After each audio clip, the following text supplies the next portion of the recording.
ನಮಸ್ಕಾರ. ಕರ್ನಾಟಕ ಇದೀನಾಗೆ ಸ್ವಾಗತ. ನಾನು ಲತಾ ಧರ್ಮರಾಜ್. ಈಗ ಹೆಡ್ಲೈನ್ಸ್. ಕಾವೇರಿ ನೀರು ವಿವಾದ, ರೈತರ ಹಿತಾಸಕ್ತಿ ಕಡೆಗಣಿಸಿದರೆ ತೀವ್ರ ಹೋರಾಟ. ಬೆಂಗಳೂರಿನಲ್ಲಿ ಕಾವೇರಿ ಪರ ಧ್ವನಿ ಎತ್ತಿದ ಕನ್ನಡ ಕಲಾವಿದರು. ಬಿಲ್ಕಿಸ್ ಬಾನು ಪ್ರಕರಣದ ಆರೋಪಿಗಳ ಸಮರ್ಥನೆ ಆರೋಪ, ಕಾನೂನು ಉಲ್ಲಂಘಿಸಿದವರು ರಾಜೀನಾಮೆ ನೀಡಲಿ. ಕೇಂದ್ರ ಸಚಿವ ಪ್ರಹ್ಲಾದ್ ಜೋಶಿ ವಿರುದ್ಧ ಕಾಂಗ್ರೆಸ್ ಆಕ್ರೋಶ. ಸ್ಪರ್ಧಾತ್ಮಕ ಯುಗದಲ್ಲಿ ಯಶಸ್ಸು ಸಾಧಿಸಲು ಕೌಶಲಾಭಿವೃದ್ಧಿ ಮುಖ್ಯ. ವಿದ್ಯಾರ್ಥಿಗಳು ಓದಿನ ಜೊತೆಗೆ ಇಂಟರ್ನ್ಶಿಪ್ ಅವಕಾಶಗಳನ್ನು ಸದುಪಯೋಗಪಡಿಸಿಕೊಳ್ಳಿ. ವಿದ್ಯಾರ್ಥಿಗಳಿಗೆ ನೌಕೀಸ್ ಕಾಲೇಜಿನ ಪ್ರಾಂಶುಪಾಲರ ಸಲಹೆ.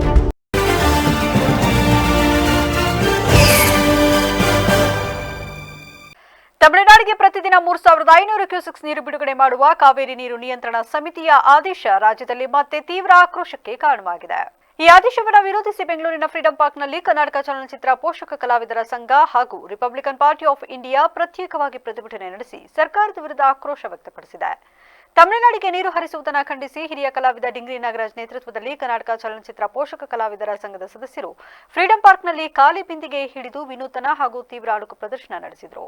ಕಾವೇರಿ ವಿಚಾರದಲ್ಲಿ ಕರ್ನಾಟಕದ ಹಿತಾಸಕ್ತಿಯನ್ನು ಯಾವುದೇ ಕಾರಣಕ್ಕೂ ಕಡೆಗಣಿಸಬಾರದು. ರಾಜ್ಯದ ರೈತರ ಹಿತ ಹಾಗೂ ಕುಡಿಯುವ ನೀರಿನ ಅಗತ್ಯಕ್ಕೆ ಸರ್ಕಾರ ಮೊದಲ ಆದ್ಯತೆ ನೀಡಬೇಕು ಎಂದು ಪ್ರತಿಭಟನಾಕಾರರು ಆಗ್ರಹಿಸಿದರು. ವೈದ್ಯನಾಥ ಬಿರಾದರ್, ನವನೀತಂ, ಗಣೇಶ್ ರಾವ್, ಖಂಡಸಿ ಸದಾನಂದ ಸ್ವಾಮಿ, ಪುಷ್ಪಸ್ವಾಮಿ, ಸುಲೋಚನಾ ರೈ, ಕಮನ, ಭೂಮಿಕಾ ರೆಡ್ಡಿ, ಜೂನಿಯರ್ ಜಗ್ಗಿ ಸೇರಿದಂತೆ 150ಕ್ಕೂ ಹೆಚ್ಚು ಪೋಷಕ ಕಲಾವಿದರು ಪಾಲ್ಗೊಂಡು ಕಾವೇರಿ ಪರ ಘೋಷಣೆಗಳನ್ನು ಕೂಗಿದ್ರು. ಅವ್ರು ಮಾತ್ರ ನೀರು ಕೊಡಬೇಕು, ನಾವು ವಿಷ ಕೊಡಬೇಕಾ? ಇಲ್ಲ, ನಾವು ನೀರು ಕೊಡಬೇಕು, ಬೇಕಾದ್ರೆ ಅವರ ವಿಷ ಕೊಡ್ಕೊಳ್ಳಿ, ಅದೆಲ್ಲ ಬೇಕಾದ್ರೆ ಒಟ್ಟಲ್ಲಿ ನೀರು ನಮ್ಗೆ ಬೇಕು. ಕಾವೇರಿ ನಮ್ಮದು. ಮಳೆ ಬಂದು ಕೇರಳ ತುಂಬವರೆಗೂ ನಾವು ನೀರು ಕೊಡೋಕ್ಕಾಗೋದಿಲ್ಲ. ದಯವಿಟ್ಟು ಯಾರು ಇದ್ರ ಬಗ್ಗೆ ತಲೆಕೆಡಿಸ್ಕೊಳ್ಬಾರ್ದು. ಸಾರ್ವಜನಿಕ ನಮಗೆ ಒತ್ಕೊಳ್ಳಬೇಕು ಈ ನಮ್ಮ ಹೋರಾಟಕ್ಕೆ. ಕನ್ನಡ ಚಲನಚಿತ್ರ ಪೋಷಕ ಕಲಾವಿದರ ಎಲ್ಲ ಬಂದಿದ್ದಾರೆ. ಎಲ್ಲರಿಗೂ ನಾವು ತುಂಬ ಗೊತ್ತಿದೆ. ಇದಕ್ಕೆಲ್ಲ ನಮ್ಮ ಸದಾಶಿವರು ಇವ್ರ ಕಾರಣದಿಂದ ನಾವು ಇಷ್ಟೆಲ್ಲ ಬಂದು ಹೋರಾಟ ಮಾಡ್ತಾ ಇದ್ವಿ. ಇದಕ್ಕೆಲ್ಲ ಕಾರ್ಯಕರ್ತವರು ಮತ್ತು ಪೊಲೀಸ್ ಡಿಪಾರ್ಟ್ಮೆಂಟು, ಮಾಧ್ಯಮದವರು ಎಲ್ಲರುಗಳು ಕರ್ನಾಟಕ ಚಲನಚಿತ್ರ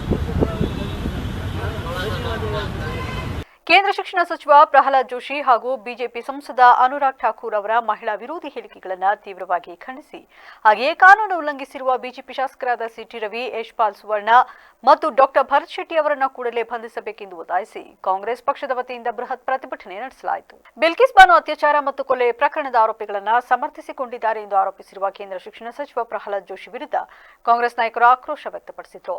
ಸಂಸತ್ತಿನಲ್ಲಿ ತಮ್ಮ ಮೇಲಿನ ಆರೋಪಗಳನ್ನು ತಳ್ಳಿಹಾಕಿ ಪ್ರಿಯಾಂಕಾ ಗಾಂಧಿ ವಿರುದ್ಧ ಮಾನನಷ್ಟ ಮೊಕದ್ದಮೆ ಹೂಡುವುದಾಗಿ ಜೋಶಿ ಎಚ್ಚರಿಕೆ ನೀಡಿರುವುದನ್ನು ಖಂಡಿಸಿದ ಪ್ರತಿಭಟನಾಕಾರರು ಜೋಶಿ ಕೂಡಲೇ ದೇಶದ ಜನರ ಕ್ಷಮೆ ಕೋರಿ ತಮ್ಮ ಸಚಿವ ಸ್ಥಾನಕ್ಕೆ ರಾಜೀನಾಮೆ ನೀಡಬೇಕು ಎಂದು ಒತ್ತಾಯಿಸಿದರು. ಪ್ರತಿಭಟನಾ ಸಂದರ್ಭದಲ್ಲಿ ಕೆಪಿಸಿಸಿ ಪ್ರಧಾನ ಕಾರ್ಯದರ್ಶಿಗಳಾದ ಎಸ್ ಮನೋಹರ್, ಕಾಂಗ್ರೆಸ್ ಮುಖಂಡರುಗಳಾದ ಎ ಆನಂದ್, ಜಿ ಪ್ರಕಾಶ್ ಆದಿತ್ಯ, ಉಮೇಶ್ ಚಂದ್ರಶೇಖರ್ ಹಾಗೂ ಕಾಂಗ್ರೆಸ್ ಮುಖಂಡರು ಮತ್ತು ಪದಾಧಿಕಾರಿಗಳು ಭಾಗವಹಿಸಿದರು. ಇಂದಿನ ಸ್ಪರ್ಧಾತ್ಮಕ ಯುಗದಲ್ಲಿ ಕೇವಲ ಪದವಿ ಪಡೆದರೆ ಸಾಕಾಗುವುದಿಲ್ಲ. ಕೌಶಲಾಭಿವೃದ್ಧಿ, ಪ್ರಾಯೋಗಿಕ ಜ್ಞಾನ ಮತ್ತು ಉತ್ತಮ ಸಂವಹನ ಕೌಶಲ ಹೊಂದಿದರೆ ಮಾತ್ರ ಉದ್ಯೋಗ ಕ್ಷೇತ್ರದಲ್ಲಿ ಯಶಸ್ಸು ಸಾಧಿಸಲು ಸಾಧ್ಯ ಎಂದು ಹಾಸನದ ನೌಕೀಸ್ ಇಂಜಿನಿಯರಿಂಗ್ ಕಾಲೇಜಿನ ಪ್ರಾಂಶುಪಾಲರಾದ ಡಾಕ್ಟರ್ ಸಂಜಯ್ ಪಾಂಡೆ ಎಂಬಿ ಹೇಳಿದರು. ಕಾಲೇಜಿನಲ್ಲಿ ನಡೆದ ಪತ್ರಿಕಾಗೋಷ್ಠಿಯಲ್ಲಿ ಮಾತನಾಡಿದ ಅವರು, ವಿದ್ಯಾರ್ಥಿಗಳ ಉಜ್ವಲ ಭವಿಷ್ಯ ಹಾಗೂ ವೃತ್ತಿಪರ ಕೌಶಲಗಳ ಮಹತ್ವದ ಕುರಿತು ಹಲವು ಮಹತ್ವದ ಸಲಹೆಗಳನ್ನು ನೀಡಿದರು. ವಿದ್ಯಾರ್ಥಿಗಳು ಪದವಿ ಮುಗಿಸಿದ ಬಳಿಕ ಯಾವ ಕ್ಷೇತ್ರಕ್ಕೆ ಉದ್ಯೋಗಕ್ಕೆ ಹೋಗಬೇಕು ಎಂಬುದನ್ನು ಮುಂಚಿತವಾಗಿಯೇ ನಿರ್ಧರಿಸಿಕೊಳ್ಳಬೇಕು. ತಮಗೆ ಬೇಕಾದ ಅಗತ್ಯ ಕೌಶಲಗಳನ್ನು ಮೈಗೂಡಿಸಿಕೊಂಡರೆ ಮಾತ್ರ ಜೀವನದಲ್ಲಿ ಯಶಸ್ಸು ಸಾಧಿಸಲು ಸಾಧ್ಯ. ಪದವಿ ಶಿಕ್ಷಣ ಪೂರ್ಣಗೊಳಿಸಿದ ವಿದ್ಯಾರ್ಥಿಗಳು ಯಾವ ಕ್ಷೇತ್ರದಲ್ಲಿ ತಮ್ಮನ್ನು ತಾವು ತೊಡಗಿಸಿಕೊಳ್ಳಬೇಕು ಮತ್ತು ಅದಕ್ಕೆ ತಕ್ಕಂತೆ ಯಾವ ಹುದ್ದೆಗಳಿಗೆ ಯಾವ ಪ್ರಮಾಣದ ವೇತನ ಪಡೆಯಬಹುದು ಎಂಬುದನ್ನು ವಿದ್ಯಾರ್ಥಿಗಳು ಅರಿತುಕೊಳ್ಳಬೇಕು. ವಿದ್ಯಾರ್ಥಿಗಳನ್ನು ಹೇಗೆ ಭವಿಷ್ಯಕ್ಕಾಗಿ ಸಿದ್ಧಪಡಿಸಿ ತರಬೇತಿ ನೀಡಲಾಗುತ್ತಿದೆಯೋ ಅದೇ ರೀತಿಯಲ್ಲಿ ಬೋಧನೆ ಮಾಡುವ ಶಿಕ್ಷಕರಿಗೂ ಕಾಲಕಾಲಕ್ಕೆ ಉತ್ತಮ ತರಬೇತಿಗಳನ್ನು ನೀಡಬೇಕು. ವಿದ್ಯಾರ್ಥಿಗಳು ಕೇವಲ ಓದಿಗೆ ಸೀಮಿತವಾಗದೆ ಇಂಟರ್ನ್ಶಿಪ್ ಅವಕಾಶಗಳನ್ನು ಬಳಸಿಕೊಳ್ಳಬೇಕು.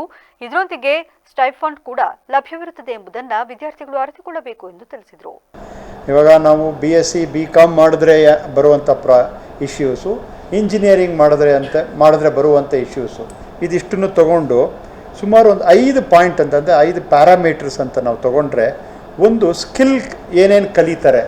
ಇವಾಗ ಇಂಜಿನಿಯರಿಂಗ್ ಮಾಡಿದಾಗ ಅವ್ರಿಗೆ ಬರೋಂಥ ಸ್ಕಿಲ್ಗಳು ಏನಿರ್ತದೆ, ಅದೇ ಸಿಲೆಬಸ್ ಅಂತ ನಾವು ಅವ್ರಿಗೇನು ಟೀಚಿಂಗ್ ಮಾಡ್ತೀವಿ ಅದು ಯಾವುದಾದ್ರು ಇರ್ತದೆ.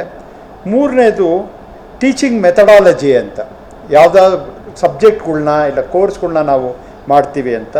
ನಾಲ್ಕನೇದು, ಇವಾಗ ಯಾವುದೇ ಒಬ್ಬ ಡಿಗ್ರಿ ಮಾಡಿದ ಮೇಲೆ ಆ ಹುಡುಗರು ಅವರು ಯಾವುದೇ ಇಂಡಸ್ಟ್ರೀಸ್ಗೆ ಹೋಗಬೇಕು, ರಿಯಲ್ ಟೈಮ್ ಇಶ್ಯೂಸ್ನ ಸಾಲ್ವ್ ಮಾಡಬೇಕು ಅಂತಿರ್ತದೆ, ಅದೊಂದು ಇಶ್ಯೂ. ಆಮೇಲೆ ಇದಿಷ್ಟೆಲ್ಲ ಮಾಡಿರ್ತೀವಿ, 4 ವರ್ಷ ಓದಿರ್ತೀವಿ, ಎಸ್ಪೆಷಲಿ ಇಂಜಿನಿಯರಿಂಗ್ ಅಂತ ತೊಗೊಂಡಾಗ, ಇಲ್ಲ 3 ವರ್ಷ ಮಾಡಿರ್ತೀವಿ ಡಿಗ್ರಿ ಅಂತ ತೊಗೊಂಡಾಗ, ಅವ್ರಿಗೆ ಬರುವಂಥ ಪ್ಯಾಕೇಜು ಅಂದರೆ ಸ್ಯಾಲ್ರಿ ಅಂತ ಮೋಸ್ಟ್ ಇಂಪಾರ್ಟೆಂಟ್ ಥಿಂಗ್ ಅದೇ ಇರ್ತದೆ. ಸೊ ಈ 5 ಪ್ಯಾರಾಮೀಟ್ರ್ ತೊಗೊಂಡ್ರೆ ಫಸ್ಟ್ ಫೋರ್ಮೋಸ್ಟ್ ಏನಾಗುತ್ತೆ, ಟೆಕ್ನಿಕಲ್ ಡೆಪ್ತ್ ಭಾರಿ ಇಂಪಾರ್ಟೆಂಟ್. ಈ ಸಂದರ್ಭದಲ್ಲಿ ಕಾಲೇಜಿನ ಡೀನ್ ಹಾಗೂ new enrolment convener doctor Shripad Markande ಮಾತನಾಡಿ, ವಿದ್ಯಾರ್ಥಿಗಳು ತಮ್ಮ ಆಸಕ್ತಿ ಹಾಗೂ ಸಾಮರ್ಥ್ಯಕ್ಕೆ ತಕ್ಕಂತೆ ಕೋರ್ಸ್ ಆಯ್ಕೆ ಮಾಡಿಕೊಂಡರೆ ಉತ್ತಮ ಭವಿಷ್ಯ ರೂಪಿಸಿಕೊಳ್ಳಬಹುದೆಂದು ಹೇಳಿದರು. BSc ಅಗ್ರಿ ತಗೊಂಡ್ರೆ ಅವನು he will be around 55 to 60% employable ಇರ್ತಾನೆ ಅಂತ, BSc ಅಗ್ರಿ ಮಾಡಿದವನು. ಅದೇ ಸೈನ್ಸ್ ಆರ್ಟ್ಸು ತೊಗೊಂಡ್ರೆ ಅವನು ಅರೌಂಡ್ 50% ಇರುತ್ತೆ ಅವನ ಎಂಪ್ಲಾಯಬಿಲಿಟಿ, ಆ ಸ್ಕಿಲ್ ಅವನ ಹತ್ರ ಇರಲ್ಲ ಅಂತ. ಎಂಜಿನಿಯರಿಂಗ್ನಲ್ಲಿ ಅಪ್ ಟು 70% ಇರುತ್ತೆ. ನಂತರ ಗೌರ್ಮೆಂಟ್ ಇದಕ್ಕೋದ್ರೆ ಗೌರ್ಮೆಂಟ್ ಜಾಬ್ ಏನೇನು ಸಿಗ್ಬೋದಪ್ಪ ಅಂತ. ನಾನು ಎಂಜಿನಿಯರಿಂಗ್ ತೊಗೊಂಡ್ರೆ ಹೆಚ್ಚು ಜಾಬ್ ಇದೆ. ನಂತರ BSc ತೊಗೊಂಡ್ರೆ ಅವನಿಗೆ ಗೌರ್ಮೆಂಟ್ ಜಾಬ್ ಅಷ್ಟೇ ಅವನ ಜಾಬು, ಅಂದರೆ ಎಂಜಿನಿಯರಿಂಗ್ ಮಾಡಿದಾಗ ಅವನಿಗೆ ಗೌರ್ಮೆಂಟಲ್ಲೂ ಜಾಬ್ ಇದೆ, ಪ್ರೈವೇಟಲ್ಲಂತೂ ಜಾಬ್ ಇದ್ದೇ ಇದೆ ಅವನಿಗೆ. ಅದೇ ಅಗ್ರಿ ಮಾಡಿದ್ರೆ. ಆಗಸ್ಟ್ 1ರಂದು ಹಾಸನ ಜಿಲ್ಲೆಯಲ್ಲಿ ರಾಜ್ಯ ಕಾರ್ಮಿಕ ವಿಭಾಗದ ವಿಶೇಷ ಸಭೆಯನ್ನು ಏರ್ಪಡಿಸಲಾಗಿದೆ ಎಂದು ಕಾಂಗ್ರೆಸ್ ಕಾರ್ಮಿಕ ಘಟಕದ ಜಿಲ್ಲಾಧ್ಯಕ್ಷ ಹೇಮಂತ್ ಗೌಡ ತಿಳಿಸಿದ್ದಾರೆ.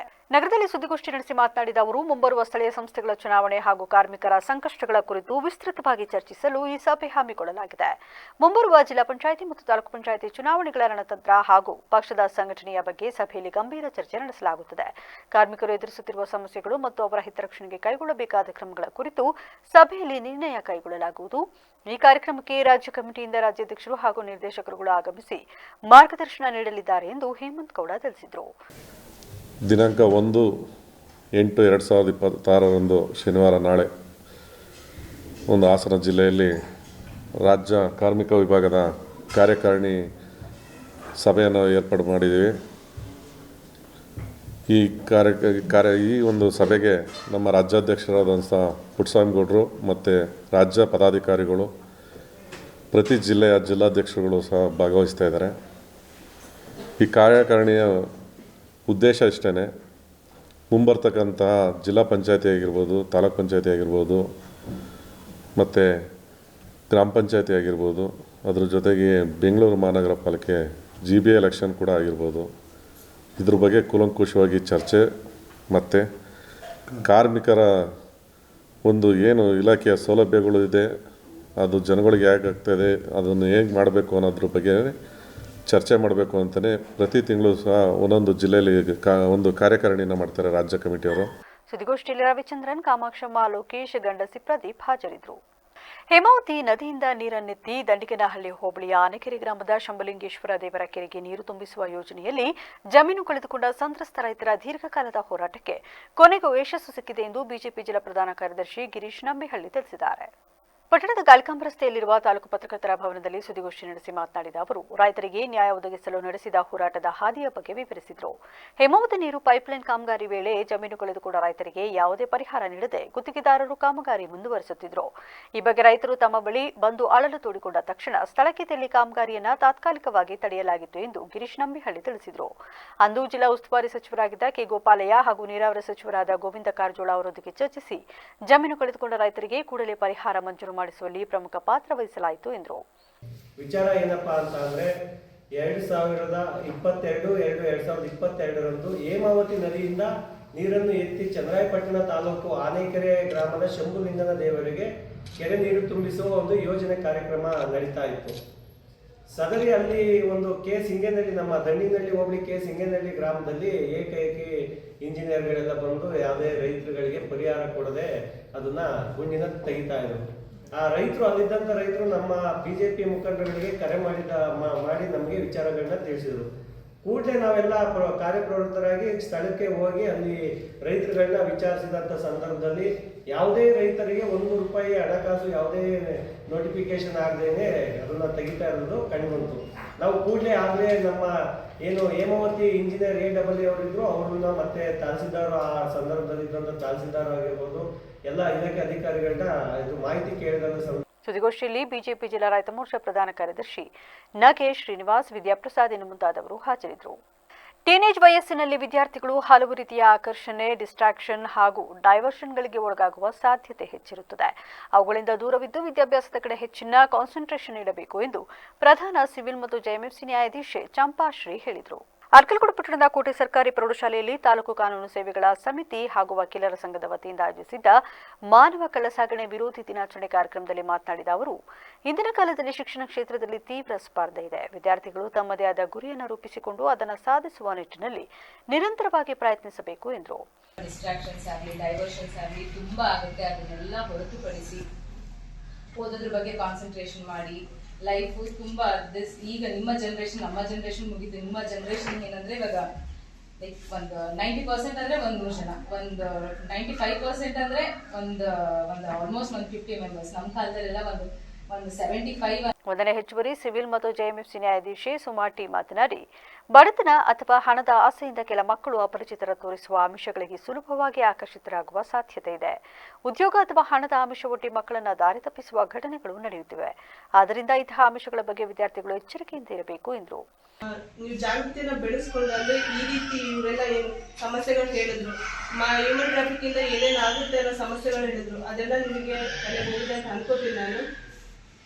ಅದನ್ನ ಅನುಭವಿಸೋರಿಗೆ ಗೊತ್ತು ಆ ಸಮಸ್ಯೆಗಳು ಏನು ಅಂತ. ಎಷ್ಟೋ ಜನ ಮಕ್ಕಳು ಏನ್ ಮಾಡ್ತಾರೆ ಅಂದ್ರೆ ದುಡ್ಡಿನ ಆಸೆಗಾಗಿ, ಉದ್ಯೋಗದ ಆಸೆಗಾಗಿ, ಅಂದ್ರೆ ಮಕ್ಕಳಿಗೆ ಬಡತನದಲ್ಲಿ ಮನೇಲಿ ಬಡತನ ಇದ್ದಂತ ಸಂದರ್ಭದಲ್ಲಿ ಮಕ್ಳು ಏನ್ ಮಾಡ್ತವೆ, ಬೇರೆ ಯಾವುದೋ ಒಂದು ಏನೋ ಒಂದು ಆಸೆ ತೋರಿಸಿದ ತಕ್ಷಣ ಮಕ್ಕಳು ಅದಕ್ಕೆ ಅಡಿಕ್ಟ್ ಆಗ್ಬಿಡ್ತವೆ. ಆನ್ಲೈನ್ ಗೇಮಿಂಗ್ ಈಗ ತುಂಬಾನೇ. ಕಾರ್ಯಕ್ರಮದಲ್ಲಿ ಸಹಾಯಕ ಸರ್ಕಾರಿ ಅಭಿಯೋಜಕ ಶಿವಪ್ಪ ಬಿವಿ, ಸರ್ಕಾರಿ ವಕೀಲ ವಿಜಯ್ ಕುಮಾರ್, ಅಪರ ಸರ್ಕಾರಿ ವಕೀಲ ಆನಂದ್ ಶಂಕರಯ್ಯ, ಮುಖ್ಯೋಪಾಧ್ಯಾಯ ಬಸವರಾಜ್, ವಕೀಲರು ಹಾಗೂ ಶಿಕ್ಷಕರು ಉಪಸ್ಥಿತರಿದ್ದರು.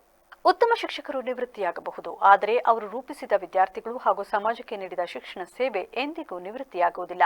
ಶಿಕ್ಷಣದ ಮೂಲಕ ವ್ಯಕ್ತಿತ್ವ ನಿರ್ಮಾಣ ಮಾಡುವ ಶಿಕ್ಷಕರ ಸೇವೆ ಸದಾ ಸ್ಮರಣೀಯವಾಗಿರುತ್ತದೆ ಎಂದು ರೋಟರಿ ಕ್ಲಬ್ ಬೇಲೂರು ಅಧ್ಯಕ್ಷ ಬಿಬಿ ಶಿವರಾಜು ಹೇಳಿದರು. ಬೇಲೂರು ತಾಲೂಕಿನ ಚಿಕ್ಕಮೇದರು ಗ್ರಾಮದ ಸರ್ಕಾರಿ ಪ್ರಾಥಮಿಕ ಶಾಲೆಯ ಮುಖ್ಯ ಶಿಕ್ಷಕ ರಹಮತುಲ್ಲಾ ಅವರ ನಿವೃತ್ತಿ ಅಂಗವಾಗಿ ಶಾಲೆಯಲ್ಲಿ ಆಯೋಜಿಸಿದ್ದ ಬೀಳ್ಕೊಡುಗೆ ಹಾಗೂ ಸನ್ಮಾನ ಸಮಾರಂಭದಲ್ಲಿ ಮಾತನಾಡಿದ ಅವರು, ಹಲವು ವರ್ಷಗಳ ಕಾಲ ನಿಷ್ಠೆ, ಪ್ರಾಮಾಣಿಕತೆ ಹಾಗೂ ಸೇವಾ ಮನೋಭಾವದಿಂದ ಕಾರ್ಯನಿರ್ವಹಿಸಿದ ರಹಮತುಲ್ಲಾ ಅವರು ಸಾವಿರಾರು ವಿದ್ಯಾರ್ಥಿಗಳ ಭವಿಷ್ಯ ರೂಪಿಸಿ ಶಿಕ್ಷಣ ಕ್ಷೇತ್ರಕ್ಕೆ ಅಮೂಲ್ಯ ಕೊಡುಗೆ ನೀಡಿದ್ದಾರೆ. ಈ ಶಾಲೆಯಲ್ಲಿ ಸೇವೆ ಸಲ್ಲಿಸುವ ಅವಕಾಶ ದೊರೆತದ್ದು ತಮ್ಮ ಜೀವನದ ಅತ್ಯಂತ ಅಮೂಲ್ಯ ಕ್ಷಣವಾಗಿದೆ. ಎಸ್ಟಿಎಂಸಿ, ಹಳೆಯ ವಿದ್ಯಾರ್ಥಿಗಳ ಸಂಘ, ಪೋಷಕರು, ಗ್ರಾಮಸ್ಥರು ಹಾಗೂ ಸಹ ಶಿಕ್ಷಕರು ಶಾಲೆಯನ್ನ ತಮ್ಮ ಮನೆಯಂತೆ ಕಂಡು ಪ್ರತಿಯೊಂದು ಕಾರ್ಯದಲ್ಲೂ ಬೆನ್ನೆಲುಬಾಗಿ ನಿಂತಿದ್ದಾರೆ. ಅವರ ಸಹಕಾರದಿಂದಲೇ ಶಾಲೆ ಇದು ಶೈಕ್ಷಣಿಕ ಮತ್ತು ಭೌತಿಕವಾಗಿ ಉತ್ತಮ ಮಟ್ಟಕ್ಕೆ ಬೆಳೆಯಲು ಸಾಧ್ಯವಾಗಿದೆ ಎಂದು ಹೇಳಿದರು. ಅದೇ ರೀತಿ ಇವತ್ತು ನಾನು ನಿವೃತ್ತಿ ಆಗ್ತಾ ಇರ್ಬೋದು, ಆದರೆ ದಯಮಾಡಿ ಅಲ್ಲ ನಾನು ಹೇಳ್ದವರು ನೀವು ಮಾಡ್ತೀರಿ, ಸಹಕಾರ ನಾನು ಹೇಳ್ದವರು ನಿಮ್ಮ ಸಹಕಾರ ಕೊಟ್ಕೊಂಡು ಹೋಗ್ತೀರಿ. ಯಾವುದೇ ಹೆಡ್ ಮಾಸ್ಟರ್ ಬಂದರೂ ನಿಮ್ಮ ಸಹಕಾರ ಇದ್ದೇ ಇರುತ್ತದೆ.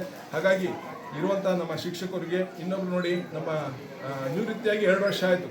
ನಮ್ಮ ಭದ್ರೇಗೌಡರು 2 ವರ್ಷ ಆದರೂ ಬಂದು ಸೇವೆ ಮಾಡ್ತಿದ್ದಾರೆ ಅಂದರೆ ನಿಜವಾಗ್ಲೂ ಗ್ರೇಟು. ₹1 ನಮ್ಮದು ದುಡ್ಡು ತಗೊಳ್ತಾ ಇಲ್ಲ ಅವರು. ಅವರೇ ಪೆಟ್ರೋಲ್ ಹಾಕ್ಸ್ಕೊಬಂದು ಮಕ್ಕಳಿಗೆ ಬಿಸಿ ಊಟವನ್ನು ಅಚ್ಚುಕಟ್ಟಾಗಿ ನಡೆಸ್ಕೊಡ್ತಿದ್ದಾರೆ. ಲೆಕ್ಕಪತ್ರ ರಿಟೈರ್ಡ್ ಆಗಿದೆ 2 ವರ್ಷ ಆದರೂ ಸಹ ಇವತ್ತಿನವರೆಗೂ ಸಹ ಬಂದು ಸೇವೆಯನ್ನು ಮಾಡ್ತಿದ್ದಾರೆ. ಅದಕ್ಕೆ ಕಾರಣಕರ್ತರು ನಮ್ಮ SDMC, ನಮ್ಮ ಹಳೆ ವಿದ್ಯಾರ್ಥಿ ಸಂಘ, ಬಲವರ್ಧನ ಸಮಿತಿ, ನಮ್ಮ ಪೋಷಕರು. ಆ ಪ್ರೀತಿ, ಒಂದು ವಿಶ್ವಾಸ ಇದೆಯಲ್ಲ, ನಮ್ಮ ಫ್ಯಾಮಿಲಿ ಹಂಗಾಗ್ಬಿಟ್ಟಿದೆ. ಶಾಲೆ ಅಲ್ಲ, ಶಾಲೆ ನಮ್ಮ ಸಹ ಶಿಕ್ಷಕರಲ್ಲ, ಒಂದು ಫ್ಯಾಮಿಲಿ ಮೆಂಬರ್. ರಹಮತುಲ್ಲಾ ಅವರು ಶಿಕ್ಷಕರಾಗಿ ಹಲವು ವರ್ಷಗಳ ಕಾಲ ಈ ಶಾಲೆಯಲ್ಲಿ ವಿದ್ಯಾರ್ಥಿಗಳಿಗೆ ಉತ್ತಮವಾದಂಥ ಭವಿಷ್ಯವನ್ನು ರೂಪಿಸಿಕೊಟ್ಟಿದ್ದಾರೆ. ಜೊತೆಗೆ ಯಾವುದೇ ಜಾತಿ, ಮತ, ಭೇದ ಇಲ್ಲದೆ ಈ ಶಾಲೆಯನ್ನು ಉನ್ನತೀಕರಿಸುವ ಮೂಲಕ ಇಡೀ ತಾಲೂಕಿಗೆ ಒಂದು ಅತ್ಯುತ್ತಮವಾದ ಚಿಕ್ಕಮೇದರು ಶಾಲೆಯನ್ನು ರೂಪಿಸ್ಕೊಟ್ಟಿರೋದು ಎಲ್ಲರ ಕಣ್ಣಿಗೆ ಕಾಣಿಸ್ತಿದೆ. ಬರೀ ರೋಟರಿ ಕ್ಲಬ್ಗಾಗಲಿ ಅಥವಾ ಇಲ್ಲಿನ ಗ್ರಾಮೀಣ ಭಾಗದ ಜನತೆಗಲ್ಲ, ಇಲ್ಲಿನ ಓಡಾಡ್ತಿರ್ತಕ್ಕಂಥ ಇಡೀ ಸಮಾಜದ ಎಲ್ಲ ಜನತೆಗೆ ಇವರು ಮಾಡ್ತಿರ್ತಕ್ಕಂಥ ಸೇವೆ ಹಲವು ವರ್ಷಗಳಿಂದಲೂ ಕೂಡ. ಈ ಸಂದರ್ಭದಲ್ಲಿ ಎಸ್ಡಿಎಂಸಿ ಹಾಗೂ ಹಳೆ ವಿದ್ಯಾರ್ಥಿಗಳ ಸಂಘದ ಅಧ್ಯಕ್ಷ ಮುರಳಿ, ರೋಟರಿ ಕ್ಲಬ್ ಕಾರ್ಯದರ್ಶಿ ರಾಘವೇಂದ್ರ, ಪುಟ್ಟು ರೇವಣ್ಣಗೌಡ, ಲೋಕೇಶ್, ಸಾಹಿತಿ ಚೆನ್ನನಹಳ್ಳಿ ಸ್ವಾಮಿ ಉಪಸ್ಥಿತರಿದ್ದರು. ಗುತ್ತಿಗೆ ಪಡೆದ ಕೆಲಸದ ಹಣವನ್ನ ಕೇಳಿದ್ದಕ್ಕೆ ಮಾಜಿ ಜಿಲ್ಲಾ ಪಂಚಾಯತ್ ಸದಸ್ಯ ಹಾಗೂ ಕಾಂಗ್ರೆಸ್ ಮುಖಂಡರೊಬ್ಬ ಜೀವ ಬೆದರಿಕೆ ಹಾಕಿ ಕಿರುಕುಳ ನೀಡಿದ ಪರಿಣಾಮ ಮನನೊಂದ ವ್ಯಕ್ತಿಯೊಬ್ಬ ನೇಣು ಬಿಗಿದುಕೊಂಡು ಆತ್ಮಹತ್ಯೆ ಮಾಡಿಕೊಂಡಿರುವ ಘಟನೆ ಕಲಬುರಗಿ ಜಿಲ್ಲೆಯ ಕಾಳಗಿ ತಾಲೂಕಿನ ರಟ್ಕಲ್ ಗ್ರಾಮದಲ್ಲಿ ನಡೆದಿದೆ. ಖದೀರ್ ಪಾಷಾ ಆತ್ಮಹತ್ಯೆ ಮಾಡಿಕೊಂಡ ದುರ್ದೈವಿ ಘಟನೆಗೆ ಸಂಬಂಧಿಸಿದಂತೆ ಕಾಂಗ್ರೆಸ್ ಮುಖಂಡ ಹಾಗೂ 2028ರ ಕಲಬುರಗಿ ಗ್ರಾಮೀಣ ಕ್ಷೇತ್ರದ ಟಿಕೆಟ್ ಆಕಾಂಕ್ಷಿ ಅರವಿಂದ್ ಚೌಹಾಣ್ ಹಾಗೂ ಆತನ ಅಳಿಯ ಅಮಿತ್ ರಾಠೋಡ್ ವಿರುದ್ಧ ರಟ್ಕಲ್ ಪೊಲೀಸ್ ಠಾಣೆಯಲ್ಲಿ ಎಫ್ಐಆರ್ ದಾಖಲಾಗಿದೆ.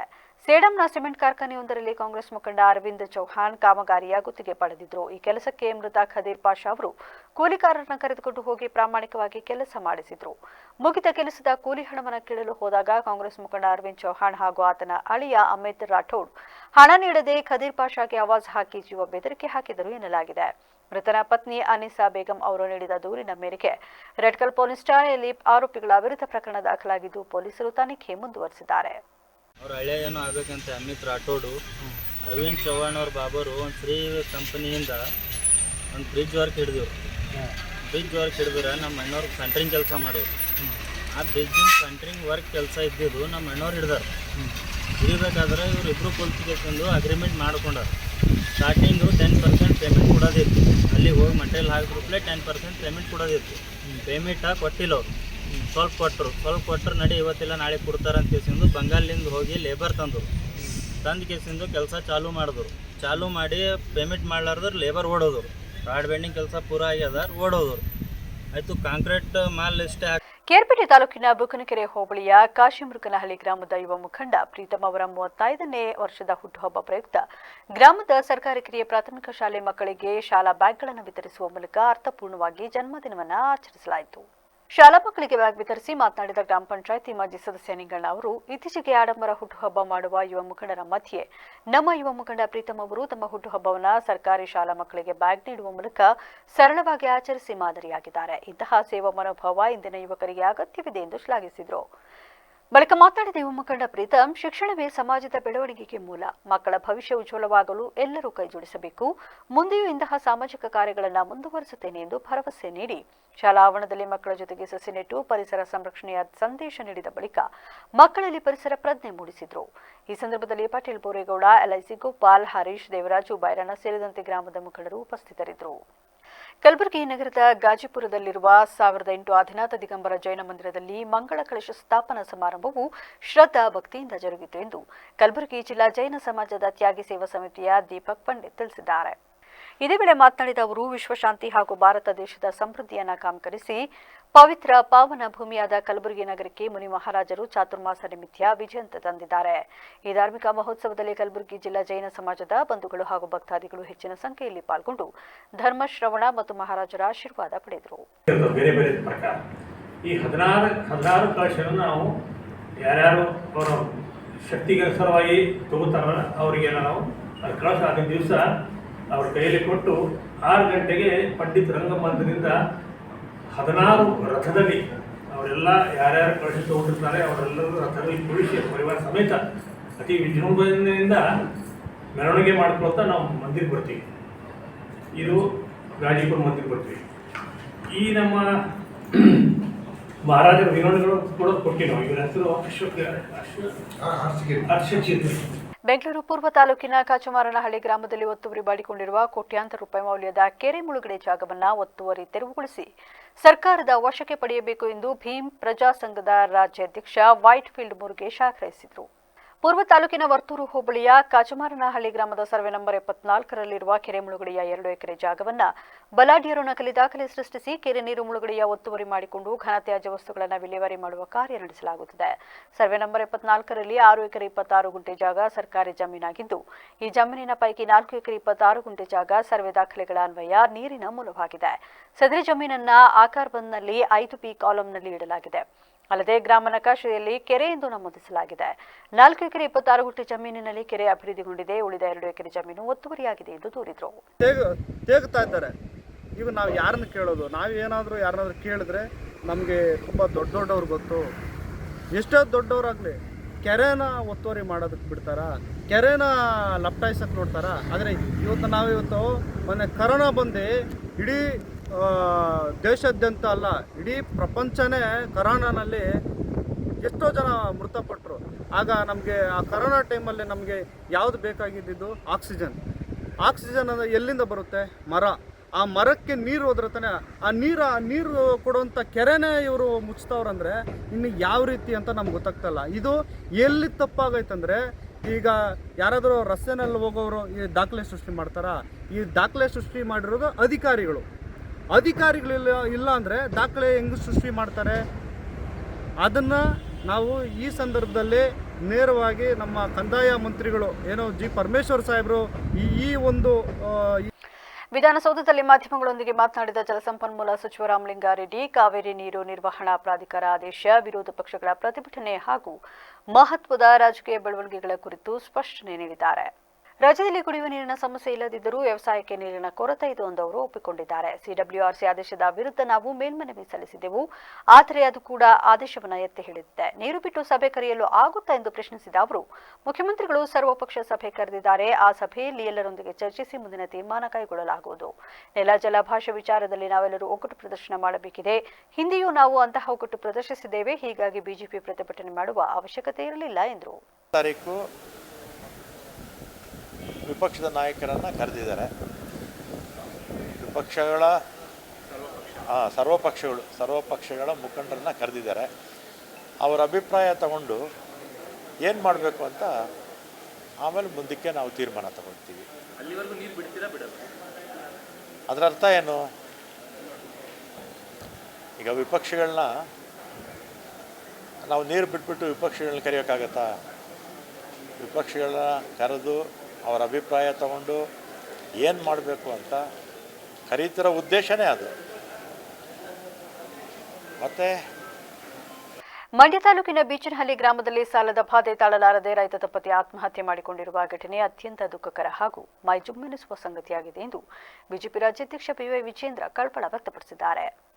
ಮಂಡ್ಯ ತಾಲೂಕಿನ ಬೀಚನಹಳ್ಳಿ ಗ್ರಾಮದ ಪುಟ್ಟಸ್ವಾಮಿ ಮತ್ತು ನಾಗಮ್ಮ ದಂಪತಿ ತಮ್ಮ 5 ಎಕರೆ ಜಮೀನಿನಲ್ಲಿ ಟೊಮೆಟೊ ಹಾಗೂ ಇತರ ತರಕಾರಿ ಬೆಳೆ ಬೆಳೆದಿದ್ರು. ಆದರೆ ನಿರಂತರ ನಷ್ಟ ಹಾಗೂ ಸಾಲದ ಒತ್ತಡದಿಂದ ಹೊರಬರಲು ಸಾಧ್ಯವಾಗದೆ ಒಂದೇ ಮರಕ್ಕೆ ನೇಣು ಬಿಗಿದು ಆತ್ಮಹತ್ಯೆ ಮಾಡಿಕೊಂಡಿದ್ದಾರೆ. ಇವರು ಸುಮಾರು 10 ರಿಂದ 15 ಲಕ್ಷದಷ್ಟು ಸಾಲ ಮಾಡಿಕೊಂಡಿದ್ದು, ಬೆಳೆ ನಷ್ಟದಿಂದಾಗಿ ಬಡ್ಡಿ ಕಟ್ಟಲು ಕೂಡ ಸಾಧ್ಯವಾಗದ ಭೀಕರ ಪರಿಸ್ಥಿತಿ ಎದುರಾಗಿ ಈ ದುರಂತ ಸಂಭವಿಸಿದೆ ಎಂದು ವಿಜೇಂದ್ರ ವಿಷಾದ ವ್ಯಕ್ತಪಡಿಸಿದರು. ಮಂಡ್ಯದಲ್ಲಿ ಕೂಡ ದಂಪತಿ ಆತ್ಮಹತ್ಯೆ ಶರಣಾಗಿದ್ದಾರೆ. ಮಂಡ್ಯ ತಾಲೂಕಿನ ಬಿಹಟ್ನ ಗ್ರಾಮದಲ್ಲಿ ಪುಟ್ಟಸ್ವಾಮಿ ಮತ್ತು ನಾಗಮ್ಮ ದಂಪತಿಗಳು ಬಡ ಕುಟುಂಬ ಸೇರಿರ್ತಕ್ಕಂಥ ಇಬ್ಬರು ಒಂದೇ ಮರಕ್ಕೆ ಇದನ್ನು ನೇಣು ಹಾಕ್ಕೊಂಡು ಪ್ರಾಣ ಕಳ್ಕೊಂಡಿರ್ತಕ್ಕಂಥ ಒಂದು ಘಟನೆ ದುರಂತ ನಡೆದಿರುವಂಥದ್ದು. ಸುಮಾರು 5 ಎಕರೆ ಜಮೀನಿದ್ರೂ ಕೂಡ ಟೊಮೊಟೊ ತರಕಾರಿ ಎಲ್ಲ ಬೆಳ್ಕೊಂಡು ಸತತವಾಗಿ ಸಾಲದ ಬಾಧೆಯಿಂದ ಹೊರಕ್ಕೆ ಬರೋದಕ್ಕೆ ಸಾಧ್ಯ ಆಗದೇ ಸುಮಾರು 10-15 ಲಕ್ಷ ರೂಪಾಯಿಯಷ್ಟು ಸಾಲವನ್ನು ಮಾಡಿಕೊಂಡು ಬಡ್ಡಿ ಕೂಡ ಕಟ್ಟೋದಕ್ಕೆ ಸಾಧ್ಯ ಆಗದೇ ಇವತ್ತು ಆತ್ಮಹತ್ಯೆಗೆ ಶರಣಾಗಿರುವಂಥದ್ದು ನಿಜವಾಗ್ಲೂ ಕೂಡ ದುರ್ದೈವದ ಸಂಗತಿ. ತಮಿಳುನಾಡಿಗೆ ಕಾವೇರಿ ನೀರು ಹರಿಸುವಂತೆ ಕಾವೇರಿ ನೀರು ನಿಯಂತ್ರಣ ಸಮಿತಿ ನೀಡಿರುವ ಆದೇಶವನ್ನು ಖಂಡಿಸಿ ಬಿಜೆಪಿ ವತಿಯಿಂದ ಕೆಆರ್ಎಸ್ ಅಣೆಕಟ್ಟು ಬಳಿ ಬೃಹತ್ ಪ್ರತಿಭಟನೆ ಹಾಗೂ ಮುತ್ತಿಗೆ ಕಾರ್ಯಕ್ರಮ ನಡೆಯಿತು. ಪ್ರತಿಭಟನೆಯಲ್ಲಿ ಮಾಜಿ ಮುಖ್ಯಮಂತ್ರಿ ಬಿಎಸ್ ಯಡಿಯೂರಪ್ಪ, ವಿಧಾನಸಭೆ ವಿರೋಧ ಪಕ್ಷದ ನಾಯಕ ಆರ್ ಅಶೋಕ್, ಬಿಜೆಪಿ ರಾಜ್ಯಾಧ್ಯಕ್ಷ ಬಿವೈ ವಿಜೇಂದ್ರ, ಹಿರಿಯ ನಾಯಕ ಸಿಟಿ ರವಿ ಸೇರಿದಂತೆ ಪಕ್ಷದ ಹಲವು ಹಿರಿಯ ಮುಖಂಡರು ಭಾಗವಹಿಸಿ ರಾಜ್ಯದ ರೈತರ ಹಿತಾಸಕ್ತಿಗೆ ಧಕ್ಕೆಯಾಗುವ ಯಾವುದೇ ನಿರ್ಧಾರವನ್ನು ಸಹಿಸಲು ಸಾಧ್ಯವಿಲ್ಲ ಎಂದು ಸರ್ಕಾರದ ವಿರುದ್ಧ ಆಕ್ರೋಶ ವ್ಯಕ್ತಪಡಿಸಿದರು. ಈ ಹೋರಾಟದಲ್ಲಿ ಸಕಲೇಶಪುರ ತಾಲೂಕಿನಿಂದ ದೊಡ್ಡ ಸಂಖ್ಯೆಯಲ್ಲಿ ಬಿಜೆಪಿ ಮುಖಂಡರು ಹಾಗೂ ಕಾರ್ಯಕರ್ತರು ಪಾಲ್ಗೊಂಡಿದ್ದರು. ಕಾವೇರಿ ನೀರು ತಮಿಳುನಾಡಿಗೆ ಹರಿಸುವುದನ್ನು ವಿರೋಧಿಸಿ ಮಂಡ್ಯದಲ್ಲಿ ನಡೆಯುತ್ತಿರುವ ಪ್ರತಿಭಟನೆಗೆ 104 ವರ್ಷದ ಶತಾಯುಷಿ ವೃದ್ಧೆ ಶಿವಮ್ಮ ಬೆಂಬಲ ಸೂಚಿಸುವ ಮೂಲಕ ಎಲ್ಲರ ಗಮನ ಸೆಳೆದರು. ಯಾರಪ್ಪಂದು ಅಂತ ಬೇಡ ಅಂತಾರೆ, ಅವರಪ್ಪಂದ ಅವ್ರು ಹೋಗಿದ್ದೆ ತಮಿಳ್ನಾಡಿಗೆ ಹೋಗಿದ್ದೆ ಕಟ್ಟಕ್ಕ. ನಮ್ಮ ರಾಜ್ಯದಾಗ ನಾವು ಕಟ್ಕೊಂತೀವಿ, ಅಲ್ಲೇ ಕಟ್ಟಕ್ಕೋಲ್ವಲ್ಲ. ನಮ್ಮ ರಾಜ್ಯ ಬೇಕಾದಂಗೆ ಕಟ್ಕೊಂತೀವಿ. ಆ ರಾಜ್ಯಕ್ಕೆ ಹೋಗಲ್ಲ ನಾವು. ನಮ್ಮ ರಾಜ್ಯಕ್ಕೆ ಯಾಕೆ ಬರ್ಬೇಕು? ನಮ್ಮ ರಾಜ್ಯಕ್ಕೆ ಯಾಕೆ ತಂಟೆ ಮಾಡಬೇಕು? ಏನ್ರಪ್ಪ, ನಾವು ಎಲ್ಲ ನೋಡ್ರಿ, ರೈತರೆಲ್ಲ ಒಗ್ಗಟ್ಟಾಗ್ರಿ, ಕಣ್ಣೀರು ಹಾಕ್ಬೇಡ್ರಿ. ಪರಮಾತ್ಮ ಹೋಗ್ಯವನೆ ನೋಡ್ರಿ. ಮಳೆ ಬೆಳೆ ಸೌಖ್ಯ, ಮಳೆ ಬೆಳೆ ಆಗಂತ ಬೇಡ್ತಾ ಇದ್ದೀನಿ ನೋಡ್ರಪ್ಪ. ಯಾಕೆ ಅವ್ರಿಗೆ ತಮಿಳ್ನಾಡು ನೀರು ಬಿಡಲ್ಲ. ಯಾವ ತೊಂದ್ರೆಯೂ ನಮಗೆ ಕೊಡ್ಕೊಡ್ದವ್ರು. ಇನ್ನೇನಪ್ಪ ಹೇಳಿದೀವಿ. ಕಾವೇರಿ ನೀರು ಹಂಚಿಕೆ ವಿಚಾರದಲ್ಲಿ ರಾಜ್ಯ ಸರ್ಕಾರ ಸಂಪೂರ್ಣ ವಿಫಲವಾಗಿದೆ ಎಂದು ಬಿಜೆಪಿ ಶಾಸಕ ಡಾಕ್ಟರ್ ಸಿಎನ್ ಅಶ್ವತ್ಥನಾರಾಯಣ ತೀವ್ರವಾಗಿ ಕಿಡಿಕಾರಿದ್ದಾರೆ. ಬೆಂಗಳೂರಿನಲ್ಲಿ ಸುದ್ದಿಗೋಷ್ಠಿ ಹಾಗೂ ಪ್ರಮುಖ ಬೆಳವಣಿಗೆಯೊಂದರಲ್ಲಿ ಅಕ್ರಮ ಬಾಂಗ್ಲಾದೇಶಿಗಳ ವಿರುದ್ಧ ಧ್ವನಿ ಎತ್ತಿ ಬಂಧನಕ್ಕೊಳಗಾಗಿರುವ ವೈದ್ಯ ಡಾಕ್ಟರ್ ನಾಗೇಂದ್ರ ಅವರ ನಿವಾಸಕ್ಕೆ ಭೇಟಿ ನೀಡಿ ಬೆಂಬಲ ಸೂಚಿಸಿದ ಬಳಿಕ ಅವರು ಮಾತನಾಡಿದರು. ಕಾವೇರಿ ನೀರು ಹಂಚಿಕೆ ವಿಷಯದಲ್ಲಿ ರಾಜ್ಯ ಸರ್ಕಾರವು ಕಾವೇರಿ ನೀರು ನಿರ್ವಹಣಾ ಪ್ರಾಧಿಕಾರಕ್ಕೆ ಸರಿಯಾದ ರೀತಿಯಲ್ಲಿ ವಸ್ತುಸ್ಥಿತಿಯನ್ನು ಮನವರಿಕೆ ಮಾಡಿಕೊಡುವಲ್ಲಿ ಸಂಪೂರ್ಣ ವಿಫಲವಾಗಿದೆ. ರಾಜ್ಯದಲ್ಲಿ ನಮಗೆ ಕುಡಿಯಲು ಸರಿಯಾಗಿ ನೀರಿಲ್ಲದಿದ್ದರೂ ಸರ್ಕಾರದ ನಿರ್ಲಕ್ಷ್ಯದಿಂದ ರೈತರು ಸಂಕಷ್ಟದಲ್ಲಿದ್ದಾರೆ. ಸರ್ಕಾರದ ವೈಫಲ್ಯವನ್ನು ಖಂಡಿಸಿ ಇಂದು ಮಂಡ್ಯದಲ್ಲಿ ಬೃಹತ್ ಹೋರಾಟ ಹಮ್ಮಿಕೊಳ್ಳಲಾಗಿದೆ. ಮುಖ್ಯಮಂತ್ರಿ ಡಿಕೆ ಶಿವಕುಮಾರ್ ಹಾಗೂ ರಾಜ್ಯ ಸರ್ಕಾರ ಮುಂದೆ ನಿಂತು ನಾಡಿನ ಹಿತ ಕಾಯಬೇಕು. ಸರ್ವಪಕ್ಷ ಸಭೆಗೆ ಹಾಜರಾಗುವ ಕುರಿತು ಪಕ್ಷದ ವತಿಯಿಂದ ಶೀಘ್ರವೇ ಅಂತಿಮ ನಿರ್ಧಾರ ಕೈಗೊಳ್ಳಲಾಗುವುದು ಎಂದು ತಿಳಿಸಿದರು. ಧೀರಜ್ ಮುನ್ರಾಜ್ ಅವರೇ, ಪರಪ್ಪನಗರ ಸುತ್ತಮುತ್ತ ಹೋದರೆ ಬರೀ ಬಾಂಗ್ಲಾದೇಶಿಯರ ಬೀಡಾಗಿದೆ. ಇದು ಕೆಲವರು ಅವ್ರಿಗೂ ಗೊತ್ತು, ಗೃಹ ಇಲಾಖೆಗೂ ಗೊತ್ತಿದೆ. ಏನು ಮುನ್ಸ್ವಾಮಿ ಗೃಹ ಮಾಮೂಲು ತೊಗೊಳ್ತಿದ್ದಾರಲ್ಲಪ್ಪ, ತಿಂಗಳಿಗೂ ರೆಗ್ಯುಲರಾಗಿ ಮಾಮೂಲು ತೊಗೊಳ್ತಾ ಇದ್ದಾರೆ. ಮಾಮೂಲನ್ನು ನಾನು ನಮ್ಮ ಸನ್ಮಾನ್ಯ ಗೃಹ ಸಚಿವರು ಪ್ರಿಯಾಂಕ್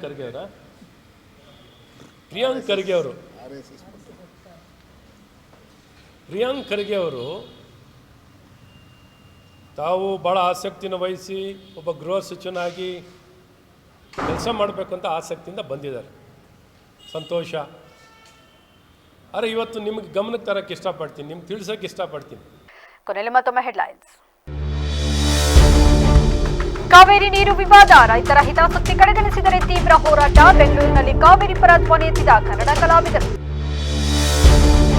ಬಿಲ್ಕಿಸ್ ಬಾನು ಪ್ರಕರಣದ ಆರೋಪಿಗಳ ಸಮರ್ಥನೆ ಆರೋಪ, ಕಾನೂನು ಉಲ್ಲಂಘಿಸಿದವರು ರಾಜೀನಾಮೆ ನೀಡಲಿ. ಕೇಂದ್ರ ಸಚಿವ ಪ್ರಹ್ಲಾದ್ ಜೋಶಿ ವಿರುದ್ಧ ಕಾಂಗ್ರೆಸ್ ಆಕ್ರೋಶ. ಸ್ಪರ್ಧಾತ್ಮಕ ಯುಗದಲ್ಲಿ ಯಶಸ್ಸು ಸಾಧಿಸಲು ಕೌಶಲಾಭಿವೃದ್ಧಿ ಮುಖ್ಯ. ವಿದ್ಯಾರ್ಥಿಗಳು ಓದಿನ ಜೊತೆಗೆ ಇಂಟರ್ನ್ಶಿಪ್ ಅವಕಾಶಗಳನ್ನು ಸದುಪಯೋಗಪಡಿಸಿಕೊಳ್ಳಿ. ವಿದ್ಯಾರ್ಥಿಗಳಿಗೆ ನೌಕೀಸ್ ಕಾಲೇಜಿನ ಪ್ರಾಂಶುಪಾಲರ ಸಲಹೆ. ಇದಾಗಿತ್ತು ಇಲ್ಲಿವರೆಗಿನ ನ್ಯೂಸ್ ಅಪ್ಡೇಟ್ಸ್. ನಿರಂತರ ಸುದ್ದಿಗಾಗಿ ನೋಡ್ತಾ ಇರಿ BBC ನ್ಯೂಸ್. ಇದು ಜನರ ಧ್ವನಿ. ಸತ್ಯದ ಕಡೆ ನಮ್ಮ ನಡೆ.